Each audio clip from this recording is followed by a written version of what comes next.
क्या से क्या हो गया ના पता ही नहीं चला કિંમત તડકાની છે વઘારની છે એની જલાટ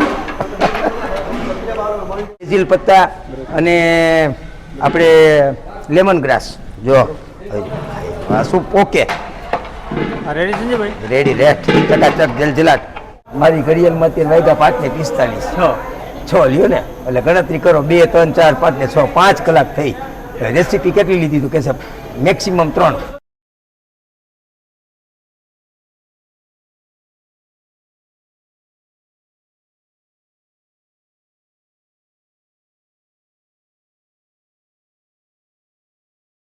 મિત્રો રેસીપી તો તમે ઘણી બધી સંજયભાઈની જોઈ પણ આજે કંઈક તો એને ભાઈ ધડબડાટી નવી નવી રેસીપી છે તપલું વેજ ગોળાના ખાવશે સૂપ તો સંજયભાઈ આજે કંઈક નવી નવી વાનગી બનાવે છે વેજ ખાવશે સૂપ કઈ રીતના બનાવે છે તમે કોઈ દી ખાધું તો હશે પણ રેસીપી નહીં જોઈ હોય એ સંજયભાઈ મને તો આજે તમે નવી નવી બધી વાનગી આપો જય જિનેન્દ્ર જય મહાન્નપૂર્ણા આજે ખાવશે સૂપ તો બધાનો હોટ ફેવરિટ હોય એવરગ્રીન હોય સુરત વાળાને તો હા એવરગ્રીન હોય એટલે આ સૂપની અંદર અત્યારે માણસોને કાંઈક સિઝનમાં યુનિક જોતું હોય સૂપ મંચાવ મંચુરિયન હોટેલ ફોર હોય પણ એની સાથે એમ કે એક લેટેસ્ટ સૂપ રાખો તો આપણે લાઈવ રેસીપી જ બતાવી દઈ બેસીને જો અમે સર્વપ્રથમ પહેલાં છે ને 3 વસ્તુ ઉકાળીને રાખી છે એમાં બેઝિલ પત્તા છે અખરોટ છે ચીઝ છે અને હલ્દી છે આ 4 વસ્તુ હળદર નાખી એને બાફી અને એની ગ્રેવી કરીને રાખી છે એ ગ્રેવી બતાવી દઉં ચાલો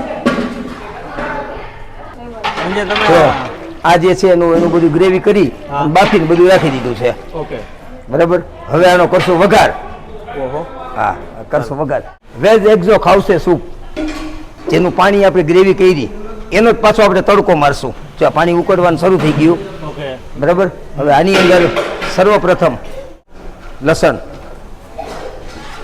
નાખી દો નાખી દો આદુ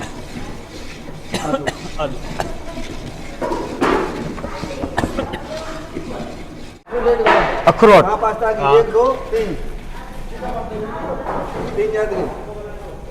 અખરોટ ક્રીમ ક્રીમ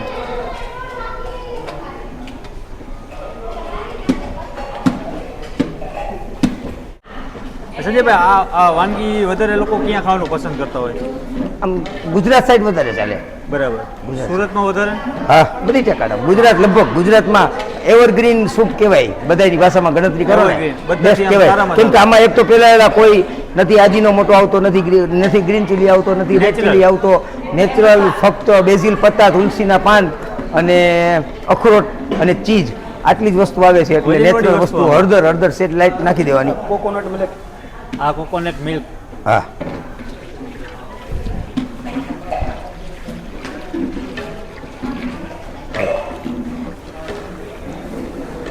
આ જે આપણે પાણી ઉકાળેલું જે છે સૂપનું આ સૂપનું પાણી ઉકાળેલું છે હવે એમાં એનો વઘાર નાખી દેશો આ નાખો તડકો આમાં હવે વેજીટેબલ આવવા દેજો સંજયભાઈ જે હમણાં વઘાર કર્યો તે બધું આની અંદર જો બદલી ગયો કલર અરે ભાઈ ક્યાંથી ક્યાં સે ક્યાં હો ગયા ના પતા ही नहीं चला કિંમત તડકાની છે વઘારની છે એની જલાટ વ્હાઈટ માંથી લીલું થઈ ગયું લીલામાંથી પીળું થઈ જાય કઈ નક્કી નથી લીલામાંથી યલો હા હા જરૂરિયાત પૂરતી હજી અંદર કોકોનટ મિલ્ક પાછું નાખો થોડું હા કોકોનટ મિલ્ક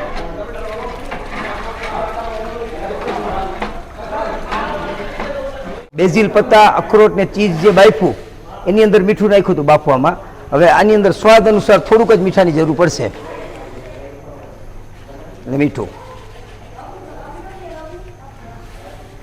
ક્રીમ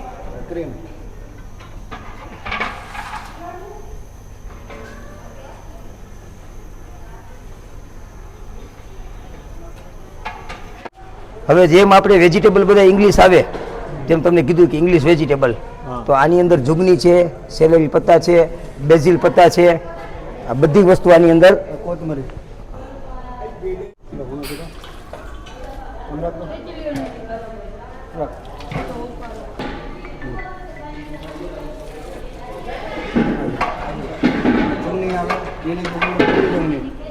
સફેદ જુગની, ગ્રીન જુગની, પીળી જુગની, બેઝિલ પત્તા અને આપણે લેમન ગ્રાસ.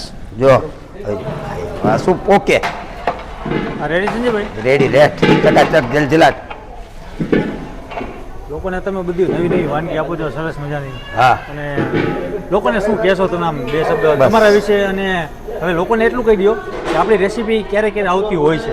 આપણી ઘણા બધા રેસીપી લોકોના મગજમાં પ્રશ્ન છે. ખાસ કરીને વઘાર પૂરા થઈ ગયા એટલે પહેલા તો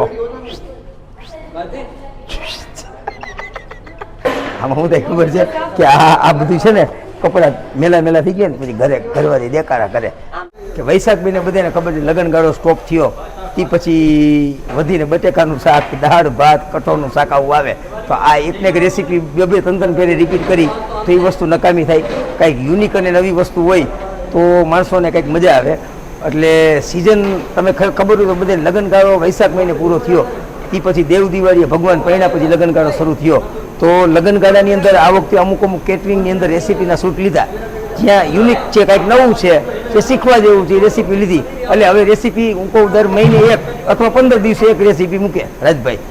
એમનો હરખ છે કે આજે હું બતાવી દઉં પણ રેસીપી એટલી બધીનો સ્ટોક ન કરી શકે. શું કામ કે એકને એક વસ્તુ રિપીટ કરવું તો એ નહીં થાય. એટલે એના કરવા કરતાં નવું શીખો, મોજ કરો અને કોમેન્ટમાં લખતા જાઓ અમને નવું બનાવતા આવડે, તમે શીખડાવો કઈ વસ્તુ બનાવી, એમાં શું નાખવું, કેવી રીતે કરવું, કોઈ વસ્તુમાં અમારી મિસ્ટેક થતી હોય તો અમને જાણવા મળે.